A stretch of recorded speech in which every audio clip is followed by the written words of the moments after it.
Suster, Bapak Ibu, saudara-saudari, anak-anak yang terkasih dalam Tuhan, Injil yang baru saja kita dengarkan menceritakan sangat menarik tentang perjumpaan antara Yesus yang bangkit di tengah-tengah para murid yang dalam situasi kurang menentu. Kenapa saya katakan kurang menentu? Ada perasaan takut, juga setengah ragu-ragu, khawatir, dan ketakutan ini bukan sekedar takut, tapi ketakutan yang mendalam, yang ditandai dengan harus merasa diri aman. Salah satu yang paling mencolok tandanya adalah masuk di ruangan dan ruangannya dikunci. Ini tanda orang yang betul-betul takut.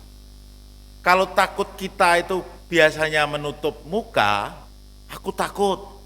Nah, nutup muka, ini belum takut beneran. Ini bagaikan aku ndelik neng kene. Nah, tapi wajahnya tok yang ditutup. Ini tidak. Ketakutan yang luar biasa.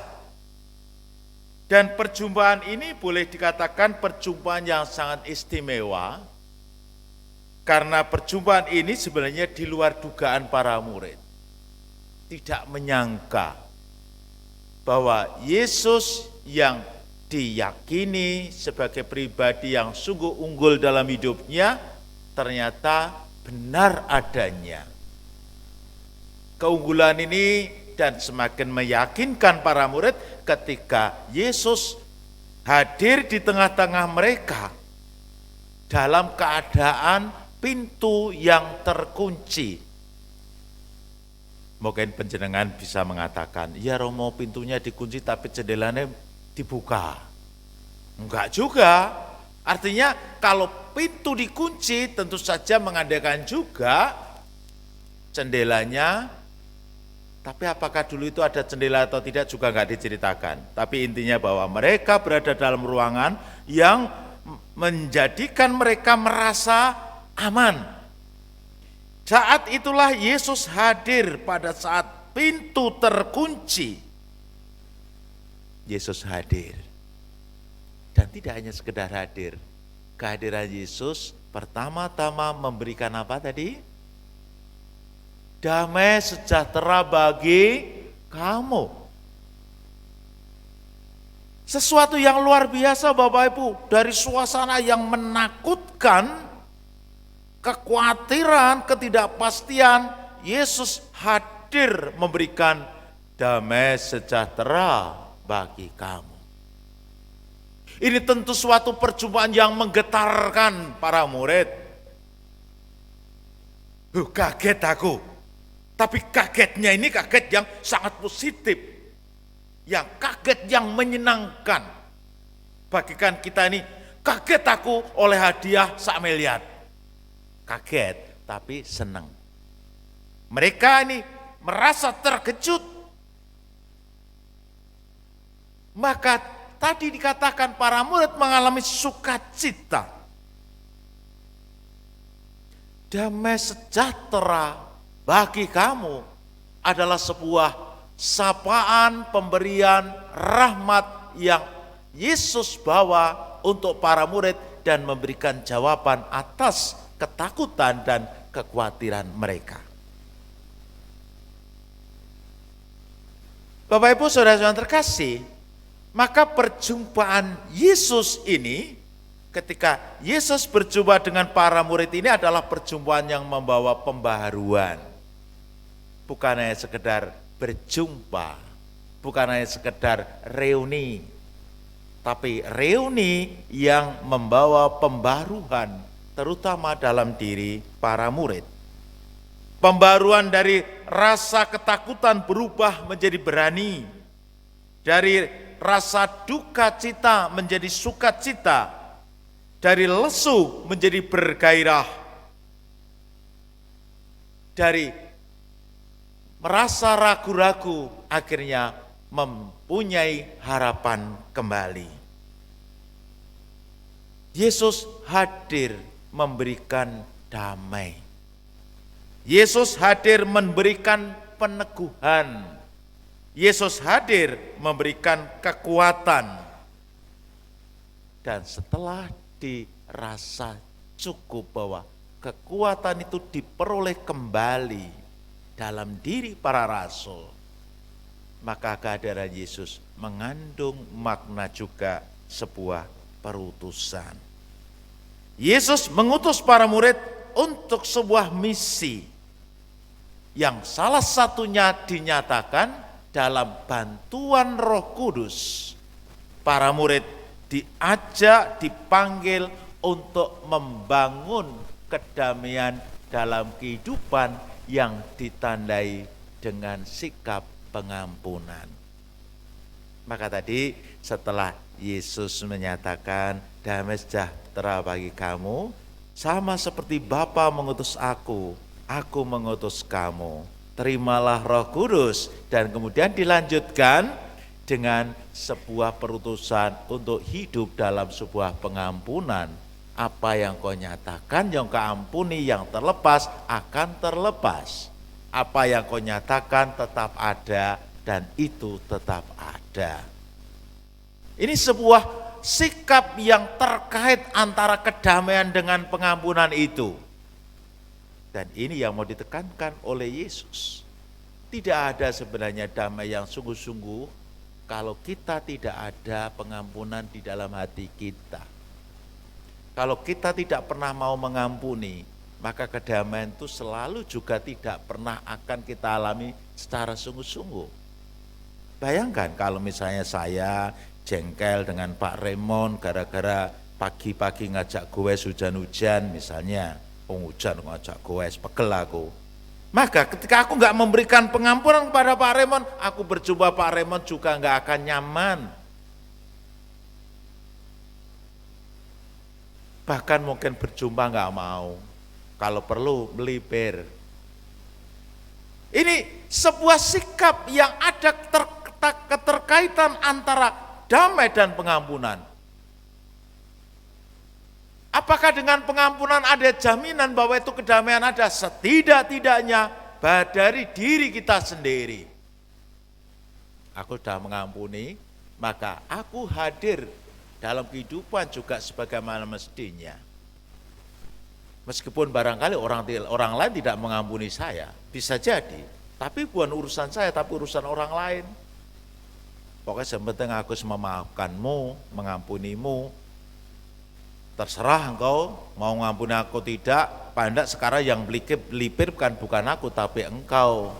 Yang tidak, damai yang gelisah bukan aku tapi engkau. Damai sejahtera bagi kamu berarti juga membuka hati untuk sebuah pembaruan hidup yang dinyatakan dengan sebuah pengampunan yang mendalam. Bapak Ibu Saudara yang terkasih, selanjutnya ada hal yang menarik di sini, bahwa Yesus juga menegaskan bahwa iman yang sejati itu justru adalah iman yang tumbuh dan berkembang walaupun tanpa bukti. Kita ini kadang-kadang kan supaya yakin, mana buktinya? Mana buktinya? Kalau engkau mencinta aku, mana buktinya? Kalau semua itu harus dinyatakan dengan bukti-bukti, Bapak Ibu, ini bukan di Mahkamah Konstitusi. Ini adalah sebuah misteri kehidupan dan misteri kehidupan bersama dengan Allah. Maka iman yang sejati adalah iman yang tidak selalu harus mengandalkan bukti. Kalau itu yang ditekankan bahwa baru ketika ada bukti kita mau beriman, saya yakin tidak ada di antara kita yang beriman kepada Yesus. Karena tidak ada di antara kita yang sempat melihat Yesus. Ada yang melihat Yesus? Ada yang sungguh-sungguh sudah melihat Yesus? Datang ke rumah penjenengan, anak-anak, apakah ada lauk pauk di rumahmu? Kalau Yesus nanti malam datang betul ke rumah penjenengan, mau? Mau enggak? Aku datang untuk menjemput kamu. Karena di tempat aku siapkan sudah siap, maka aku datang kembali. Mau? Apa yang mau saya katakan di sini sebenarnya tidak harus bahwa ada bukti dulu baru beriman. Bahkan boleh dikatakan iman yang sejati justru ketika iman itu tumbuh dan berkembang walaupun tidak disertai oleh bukti atau melihat secara langsung. Maka Yesus mengatakan berbahagialah orang-orang yang percaya meskipun tidak melihat. Justru iman yang sejati ditandai oleh kepercayaan yang mendalam ketika orang justru tidak hanya diyakinkan dengan bukti fisik, bukti indrawi. Bagi kita Injil hari ini mengajarkan pentingnya iman akan Yesus, walaupun kita tidak pernah melihat Yesus secara fisik dalam hidup kita. Orang yang sungguh-sungguh berbahagia dalam iman, ataupun orang yang beriman secara bahagia, adalah orang yang mendapatkan kepastian iman dengan tidak tergantung pada tanda dan pengalaman indera.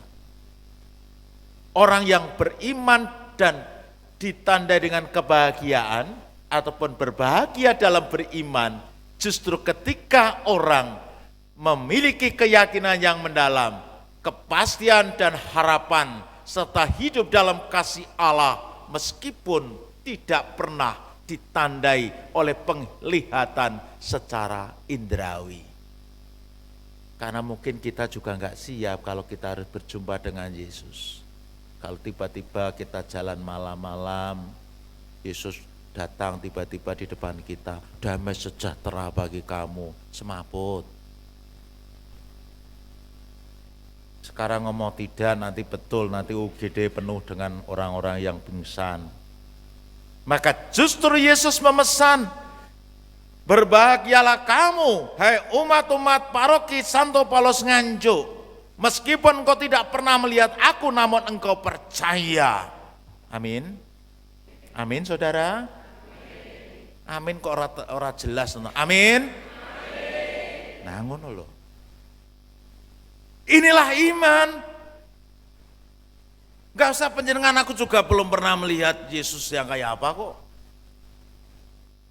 Mungkin juga uskup yang sekarang sudah di Posarang pun juga baru melihat sekarang. Selamat tabiskan jadi uskup mungkin juga gak pernah lihat. Tapi justru inilah kebahagiaan Kristiani. Kebahagiaan iman Kristiani justru ditandai ketika orang tidak harus melihat, tetapi memiliki kepercayaan mendalam, dan itulah yang membuat semangat di dalam kehidupan dan perjuangan iman. Bapak Ibu Saudara yang terkasih, tadi sudah saya sampaikan, minggu ini adalah minggu kerahiman ilahi, dan dengan menyimak Injil hari ini sangat menarik. Kita diajak untuk mengalami kasih dan pengampunan Allah yang begitu melimpah dalam hidup kita.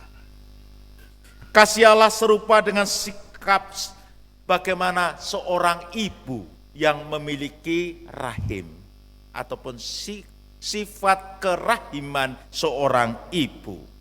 Maka kata dasarnya adalah kerahiman ilahi itu berasal dari kata dasar rahim. Apa yang terjadi dalam rahim? Kita bisa melihat dalam rahim itu sifatnya adalah melindungi. Kita semua mengalami perlindungan dari kerahiman itu, dari rahim, menghidupi, menghangatkan, memberikan pertumbuhan, menjaga, menerima tanpa syarat, membawa kemana-mana, seperti nyanyian Mbah Surip, tak gendong kemana-mana. Ini luar biasa, inilah sifat rahim, memberikan kehidupan, memberikan kehangatan, memberikan kenyamanan, memberikan pertumbuhan.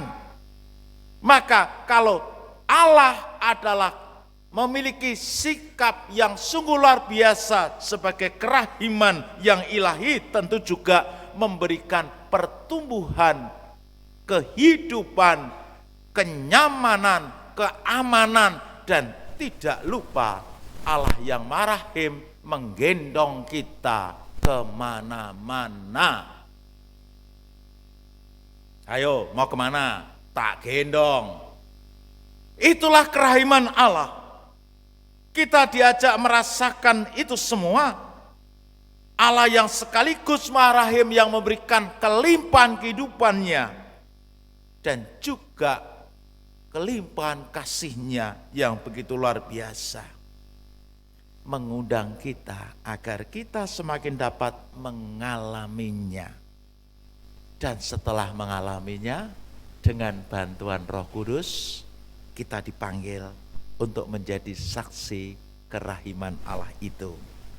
Sehingga diharapkan semakin banyak orang yang boleh mengalami secara melimpah kerahiman Allah itu. Allah memberkati kita.